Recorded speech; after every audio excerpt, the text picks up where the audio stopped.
Last week we began our countercultural community series with a study on how to be a community of love. And this week we're talking about being a community of celebration.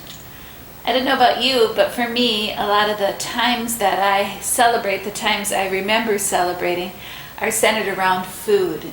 I especially remember growing up and my grandpa, who came from Italy when he was 12 years old with his dad, would come to our house once or twice a year, and he'd bring his big chef's hat, and Grandma and he would arrive with this mysterious pot that held a lot of his Italian spaghetti sauce.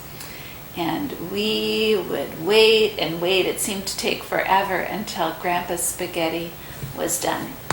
His meatballs were to die for.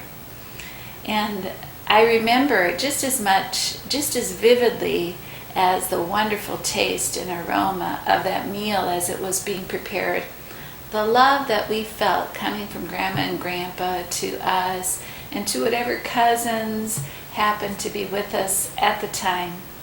It was a love and a connection that carried us through difficult times, through times of loss and death, as we supported one another with that same care that was fostered by the wonderful community that we carried around the table.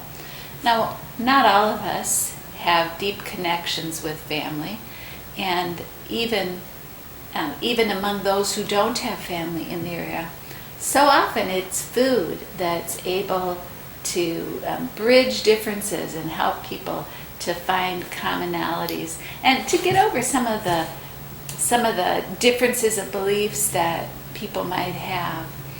But most important is the idea of finding ways to connect, finding things that you enjoy doing with others, and those moments of laughter, those moments when you see somebody kind of throw off this veneer of carefulness that so many of us carry with us all the time, is when we're able to connect on a human and a basic level.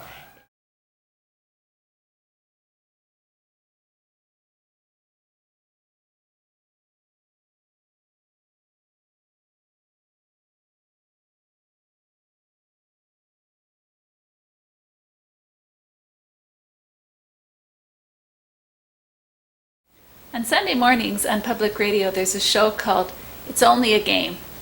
It's a show that lifts up some special interest stories about sports and sporting events.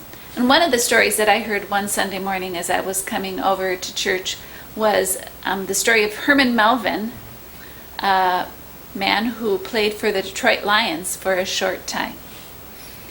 He was a person who discovered very early on in his life that he had a love for science. First of all, it was when he was watching TV when he was only 5 years old.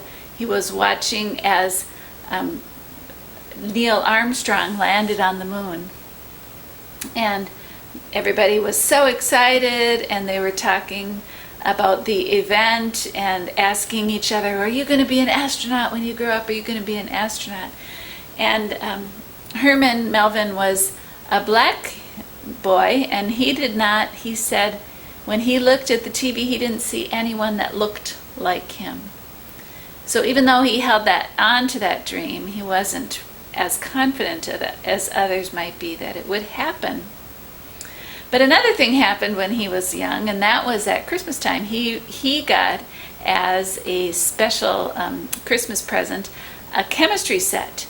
And in the chemistry set were all these tubes and wonderful things, and his mom told him, now just make sure that you read the directions, which of course he did not do. And he mixed two things together and caused this great big explosion to happen. And it was in that moment when he saw what could happen because of chemicals that his passion for science grew. Well, as his passion for science continued through his years of school, also his love of sports did did the same. And he found, he eventually made his way to the Professional Football League, but shortly after he had started, he was sidelined because of a serious injury that ended his career.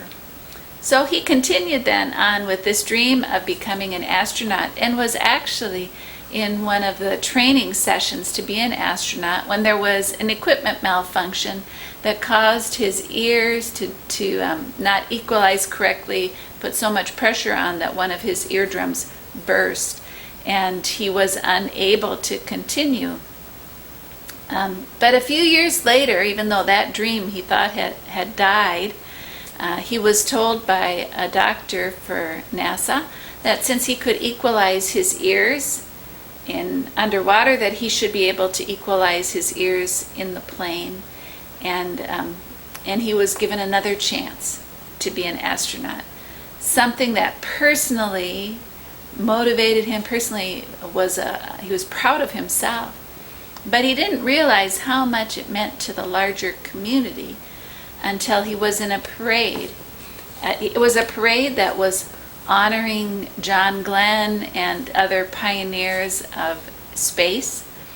And he was going down the street and he looked to the side, and there were two black boys who had on the orange jumpsuits to become like an astronaut suit, and their dad was pointing up at Herman, and you could just see the hope radiating out of their eyes. This was something that we as a people honor. We honor those who have set aside time and have shown courage to go to do things that others are either afraid or unable to do.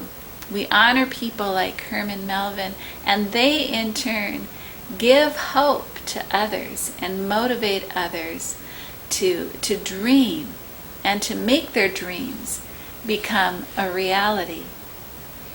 What we honor, what we celebrate as a people, says something about ourselves. It might be in a hometown parade that honors the small business people, or that honors the first responders.